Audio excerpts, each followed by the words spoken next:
Good morning, and thank you for joining me on the Path to Liberty. I'm Michael Bolden with the 10th Amendment Center, and this is the show for, my notes say Monday, but it's Wednesday, May 18th, 2022. And today, I've got an introduction. It's just an introduction to America's currently the longest foreign war, and that is happening in Somalia, which the current administration just said they're going to be ramping up yet again. It keeps going through these phases up and down and up and down, and they're definitely ramping things up. So on this episode, I'm going to first briefly explain why we talk about war and foreign policy so much here at the 10th Amendment Center, an organization dedicated to the Constitution. I've got some insight from leading founders like Thomas Jefferson, James Wilson, James Madison, John Jay. And then I've got the latest update on what's happening in this war in Somalia. And then I'm going to do my best to clarify some confusion over who the good and the bad guys are in the U.S. government, at least to the bosses of it. And it's generally a partisan view, but hopefully I can clarify that. And then I'm also going to refer you to the best thing to read out there anywhere on the full 20-plus year history on the war in Somalia. But first, before getting to that, I want to say hello and thank you. Thank you so much for spending some of your time with me today, whether this is your first episode or you've been here for every single one since day one. And while we allow people another minute or so to get notifications to join us on the live stream, especially on those mainstream platforms, sometimes it takes a few minutes for people to get those. I want to say hi to everyone out in the live chat. There's Richard Banks in Fredonia, Kansas, Tim Martin in Arizona, Dixie Strong in Bama, Cheriton Farmer in Missouri, Tyler B. Been a while. Good to see you. Natural Law in Iowa. That's a really cool screen name. Brian in Georgia. Johnny Johnson. Yes Man. Joey's 310 in Texas. Murray Ray in Michigan. Moonshine in Florida. Dave Simmons. Cowboy Roy Rogers. Gunna. Ed Hen wants some tacos, and everybody else. I appreciate you being here. I apologize if I missed anybody. And I should mention real quickly, and I'll mention it again later, if you want to get all the stuff that I'm mentioning in the show, if you want to read it in context, you want to see the previous episodes, the articles, the other stuff that I'm mentioning, you want to follow us over at 10thamendmentcenter.com/path to liberty. I publish a blog post for each episode about an hour to 2 hours after the live stream is done. So to start out, I want to talk about why we, just briefly, I know a lot of you who follow me and follow our work at TAC, you understand why we talk about war so much here at the 10th Amendment Center. And first of all, it's important to point out that the 10th Amendment isn't just about states' rights, especially as understood, what that phrase is understood to mean today, which isn't the original understanding of it. It's really the defining structure of the entire Constitution. Thomas Jefferson, of course, we know, he called the 10th Amendment, and this is 10 months to the day before the 10th Amendment was ratified, in an argument against the constitutionality of the First National Bank, Hamilton's National Bank Plan.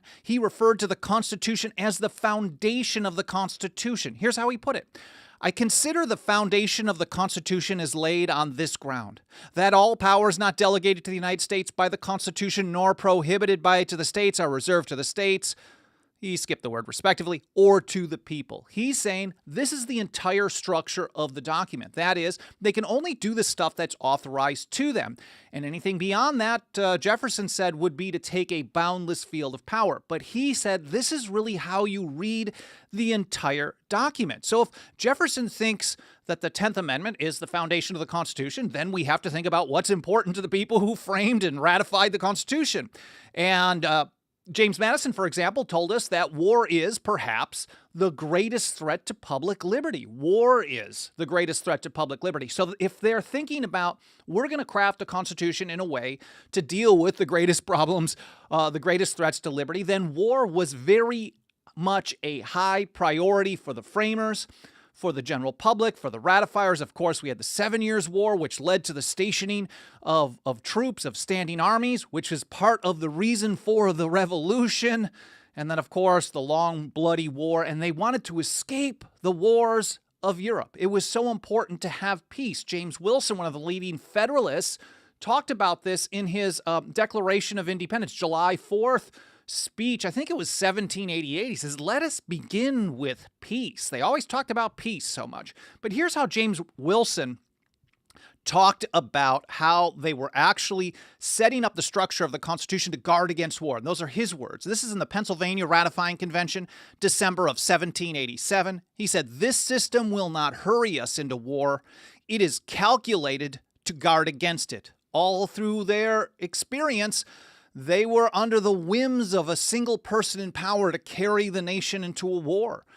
And they wanted to guard against that. They structured the entire document in that way. And James Wilson put it that way. He said, it will not be in the power of a single man or a single body of men to involve us in such distress, for the important power of declaring war is vested in the legislature at large. Now, of course, Wilson was one of the top legal minds of the day. He trained under the master, we could call him, John Dickinson. He was one of the first Supreme Court justices and an associate justice nominated by George Washington. He was an ardent Federalist. We often think of Hamilton as being the biggest big government guy.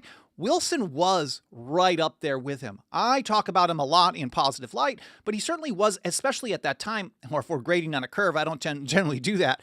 He was one of the biggest big government guys of the time. And here is even he's saying, let's start with peace. The whole system is structured to guard against one person being able to hurry the country into war. Here's James Madison, the so-called father of the Constitution, writing in his fourth Helvidius essay in September of 1793.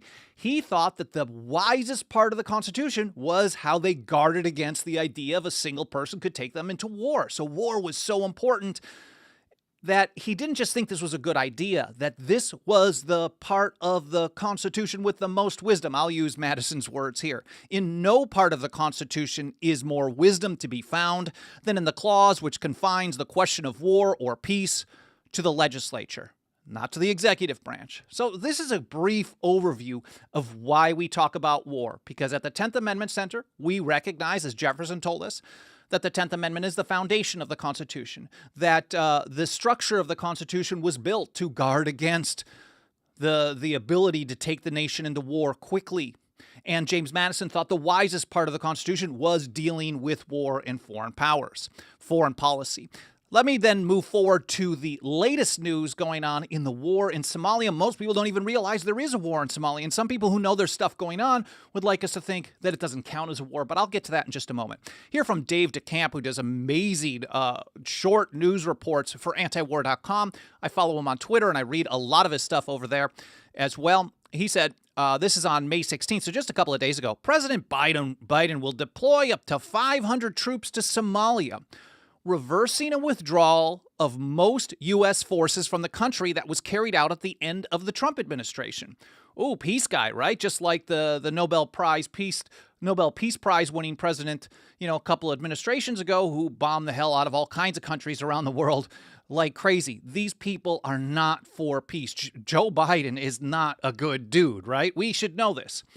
Anyway, so here from The Hill, which had the original report, I believe, They quoted a senior administration official who said, President Biden has approved a request from the Secretary of Defense. Now, mind you, the Pentagon are also not the good guys here because they have been demanding this for months. I think the first report I found on this asking for troops to go back was somewhere in the last, I don't know, maybe the first I saw was 3-4 months ago, but they've been pushing for the president to reinsert troops into Somalia.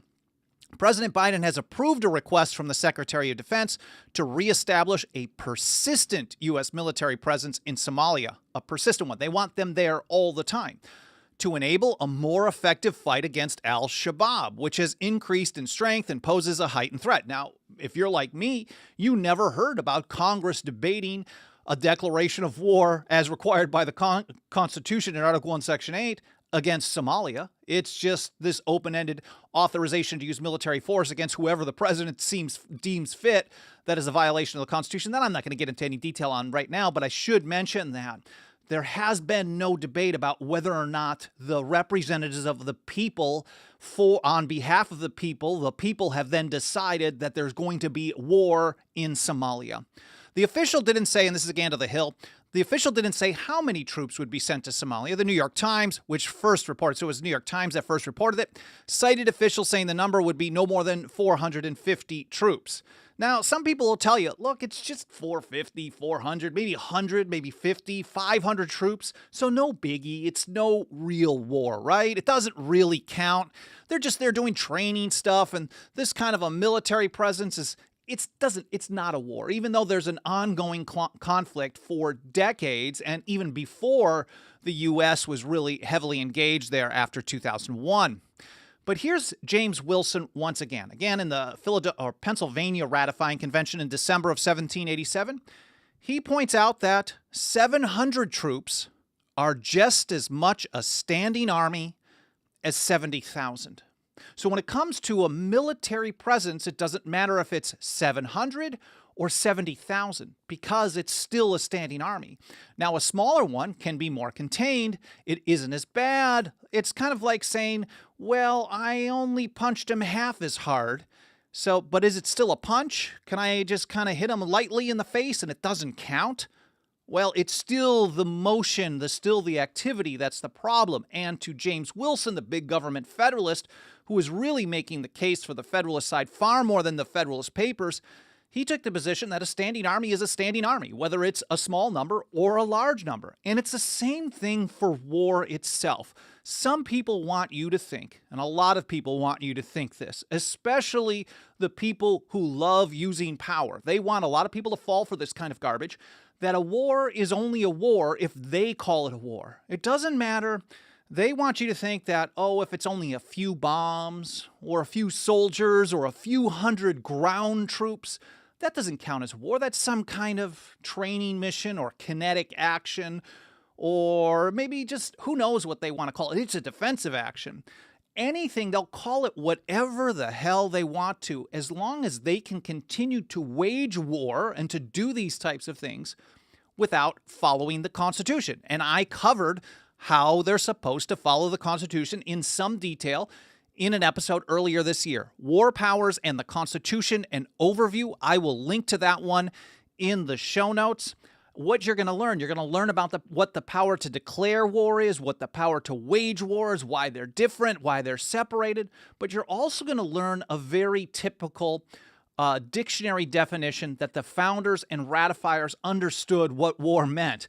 You're going to learn one of those was the exercise of violence under sovereign command against such as oppose. That was a typical dictionary definition. I think that was Barlow's dictionary from 1772, 1773. The exercise of violence. So sending in troops who shoot guns or dropping a single bomb under the command of the commander-in-chief is violence under sovereign command. And as long as there's opposition in Somalia, then it is a state of war, period. It doesn't matter if it's a single bomb or 10 million of them. Of course, we want it to be less. The founders always wanted it to be less.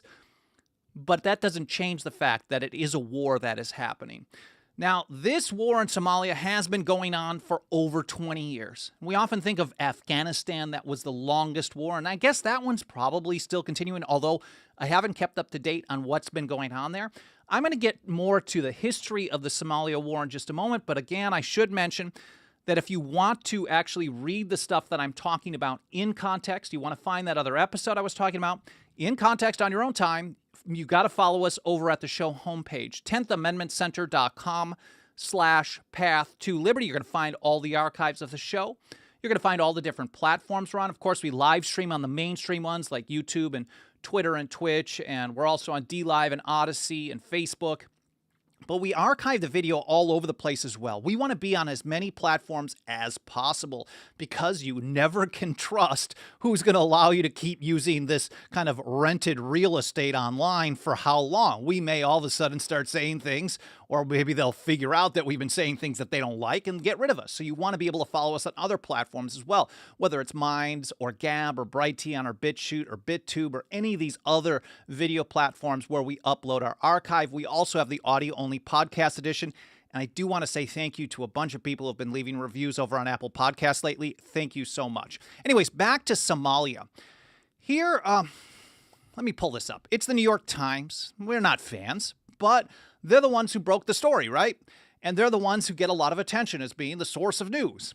But everyone is kind of repeating this. I don't know if it starts from the New York Times or if it starts from the Pentagon, or everyone's just dumb, or everyone is just a partisan hack, or maybe it's a combination of all of it. But most everyone is reporting this as putting troops back in that Trump pulled out. Here's a tweet from the New York Times. Breaking news. President Biden approves a plan to redeploy hundreds of ground forces into Somalia, reviving an open-ended U.S. counterterrorism operation. The move largely reverses Donald Trump's decision to withdraw most troops from the country. Now, that's interesting that the Times would actually, I don't know. See, I got to think about this outside of my own brain, because when I look at that, I'm like, the person who withdraws the troops is the good guy, and the person who puts more troops in is the bad guy, because they're violating the Constitution, because, well, for many reasons. But this is kind of twisted, because why would the Times want Donald Trump to look like the good guy? Maybe the general public loves war more than I wish they didn't. And so then they're like, well, Trump is just leaving us unsafe from the terrorists, and therefore he's bad. So I'll set that aside. But the fact of the matter is, this is kind of twisted. If you only put it out there with this kind of information, you're missing some serious context. Here's how Dave DeCamp put it in his report. He said the Trump administration, so it's partly true, but we're missing the context. The Trump administration withdrew about 700 troops from Somalia, but most were redeployed elsewhere in East Africa, including neighboring Djibouti and Kenya. And the Biden administration official put it this way: this is a repositioning of forces already in theater who've traveled in and out of Somalia on an episodic basis since the previous administration made the decision to withdraw in January 2021. So is it an actual technically there is a withdrawal, but withdrawal in this situation doesn't mean we're out of theater. They're just using the troops to go in and out and conduct missions from different bases right next door. If the U.S. federal government withdrew from Texas, and I know some of our supporters would really, really like that, but then they just based all of their troops along the border in Oklahoma and then continued their operations in and out of Texas, would that really be a withdrawal? I would say no. Now, technically, you can say yes, but no. And there's actually more to this as well. Let's go a little bit into the history on this. If you want to understand what's happening, you absolutely have to, and if you don't know who he is yet, you have to be following, listening to, and reading Scott Horton, who over here at antiwar.com, we published a really long article. It's an excerpt, it might even be an entire chapter, from his incredibly important book, which is enough already, Time to End the War on Terrorism. This covers all the important details from the 1990s all the way up through 2021, so 2021. So he goes through this section where he's talking about how things were, after the whole Black Hawk Down situation in the 90s in Somalia, things were kind of less bad. Maybe they weren't good, maybe they're kind of improving, but they weren't really, really chaotic. And he said, but the USA canceled all that back in 2001.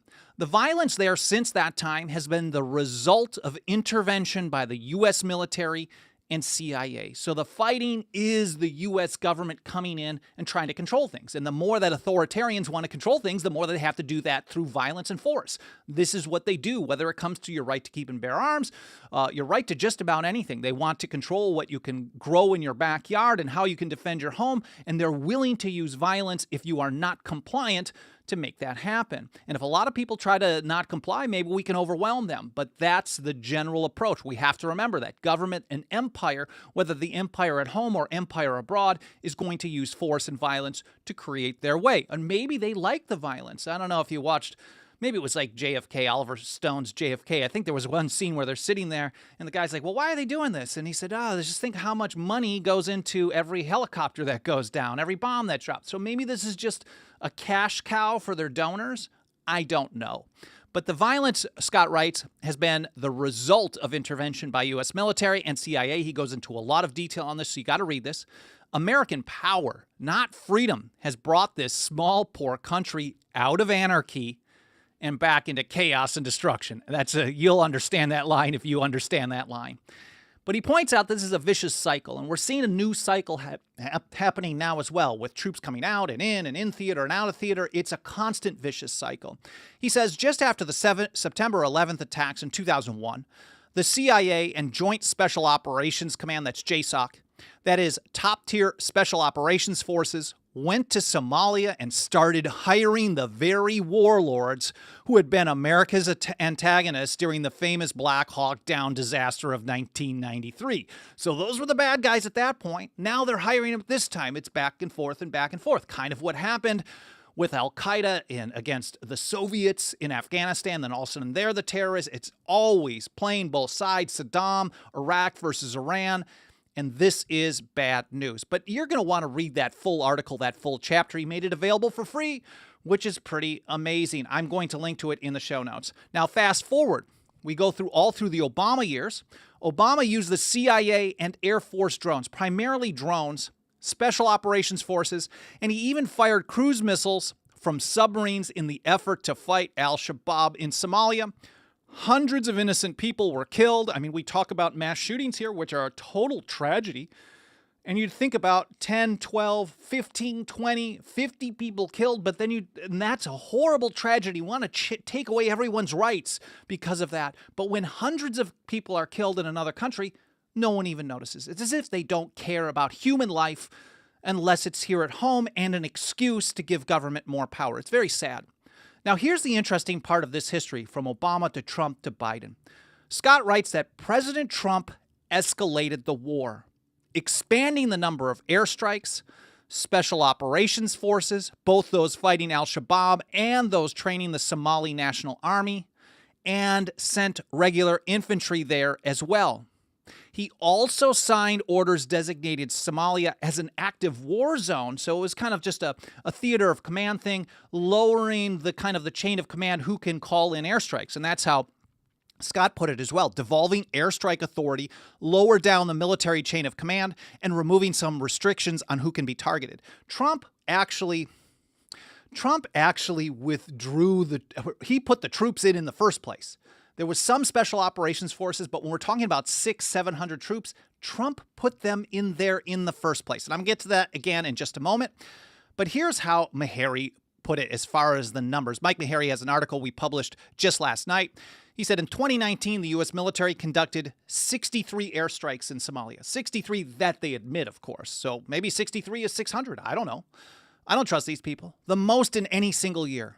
It followed up with 52 in 2020. It's not a huge war, but it's still a war. And 100 some odd strikes, whether you kill 100 people or 5 people or thousands of people, these are all deaths. They all matter. So over 115 airstrikes in 2019 and 2020 under Donald Trump. That compares to 42 U.S. airstrikes from 2007 to 2017. So George W. Bush to Barack Obama, I think that's just mostly Barack Obama at that point, 42 airstrikes was really bad. Why are they doing 4 bombing raids a year on a country? Why are they waging war 4 times a year in a country that there's never been a declaration of war on? It doesn't matter if it's a single bomb or dozens. And this is very, very evil for them to continually violate the Constitution. As Jefferson put it when he was talking about the foundation of the Constitution, a single step beyond the limits of their power, which includes starting a war or waging a war without a declaration from Congress, or in response to someone who declared war on the United States, like the Barbary Pirates did on May 14th against Thomas Jefferson. I think it was May 14th, 1801, if I'm getting the year right, maybe 1802. I think it's 1801. So basically, just after he got into office, they declared war on the U.S., and Thomas Jefferson was in a defensive response action. So they're all doing bad things, But Trump not only doubled the amount of airstrikes in just 2 years over the previous 10. For the people who say, well, Trump withdrew the forces, he's the guy who put them there in the first place and then pulled them out and still continue doing this. So the bottom line is they're all bad. And this type of thing makes me think of a great quote from John Jay in a letter to Governor Morris just after the Treaty of Paris was signed, ending the war with the British Empire. This is September 24, 1783. He said, "While there are knaves and fools in the world, there will be wars in it." And as long as people keep looking at these things as from a partisan view, that this team is doing the good thing and this team is doing the bad thing, they're going to keep playing the fools for the knaves in power who love having people fight amongst each other and thinking that one team or another in Washington, D.C. is somehow the good guys. They're all terrible. Sometimes they do less bad things. Sometimes they do more bad things. Once in a while, someone does something right. But it never makes the bosses of the largest military empire, the largest government the world has ever seen, they're never good people. And one more time, I want to mention Scott Horton's great article from his great book, Another Failed 20-Year War, America versus Somalia. I will link to that in the show notes over at 10thamendmentcenter.com/path to liberty. I want to take a look over in the live chat and see if there's any comments or questions that I can mention. Oh, Ryan Lopez, my great friend here in Southern California, says, thanks for recommending Scott Horton. We have to thank Scott Horton for all his great work as well. I appreciate your comment, Ryan. Liberty Revolutionary says, our biggest threat is our own government on the WEF. Absolutely, the people with the power to endanger your public liberty are the ones to watch out for. And it's not the people in Somalia that are doing this. It's not the people that the U.S. government has been working with the Saudi kingdom. I mean, one of the most oppressive governments in the world, to run a blockade and starve people out. Hundreds of thousands of people, really, really in bad place. Let's take a look and see if there's any other questions or I should also mention, if you support the show, you like the work that we're doing, you want to help us reach and teach more people, nothing helps us get that job done more than the financial faith and support of our members, which you can join us for as little as $2 a month over at 10thamendmentcenter.com/members. We see you watching Lexington. Awesome. Hey now, 10thers, good to see you as well. Oliver Stone's Through the Looking Glass is Samuel Adams. The CIA did it. Spoiler alert. Yeah, of course. CIA is always a problem. Joel's 310 says, I think we don't know how to wage war anymore. We shouldn't occupy nations, but that doesn't mean we should just allow groups to gather against us. Of course, there are legitimate reasons for, I guess you could say, where, okay, this is the time to fight. Thomas Paine, for example, specifically talked about this in the American Crisis. He said, I would never support an offensive war, for I think it murder. But when they're raiding your homes, they're attacking you, you have to fight back. So Paine and many of the other founders absolutely rejected the idea of a good offense is your best defense. That's a sports analogy. It doesn't apply to human life. So the founders were opposed to that approach, but there are times to fight. And the idea that you want to kill people because they might do something bad is the same mentality that the gun grabbers have. You're not allowed to have that particular weapon. We found out about that. So now we're going to send, I don't know, ATF to your home to burn you out if we have to because of what you might do. People should be responsible for their actions, not for what they own or for who they hang out with or for what they say or what they think, etc. So let's see what else there is that I can get to. The AP building was bombed on purpose. Okay, that's a different discussion.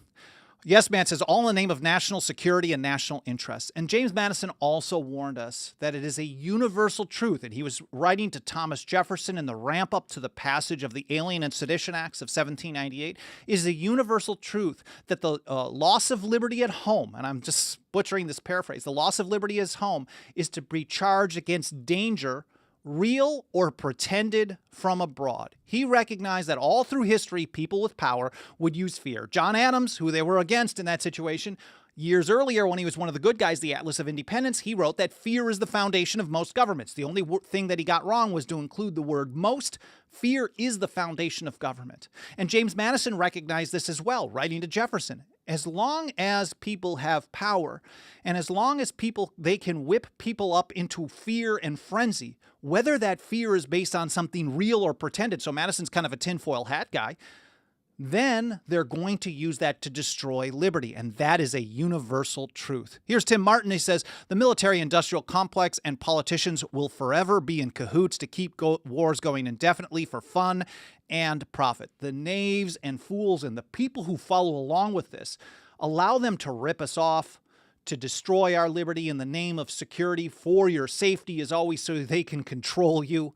Those are the fools, and the knaves are the people in power. That's just what John Jay. I don't have enough quotes from John Jay, but some of them are really, really good. Anyways, I'll look back in the chat a little bit later on today. Please continue leaving comments, whether it's live or later on in the archive. Smash the like button. Don't forget that membership program over at 10thamendmentcenter.com/members. I hope you enjoyed this episode. I hope it made you think. I hope you learned something. That's more important than anything. And I hope you have a great rest of the day. I'll see you next time here on the Path to Liberty.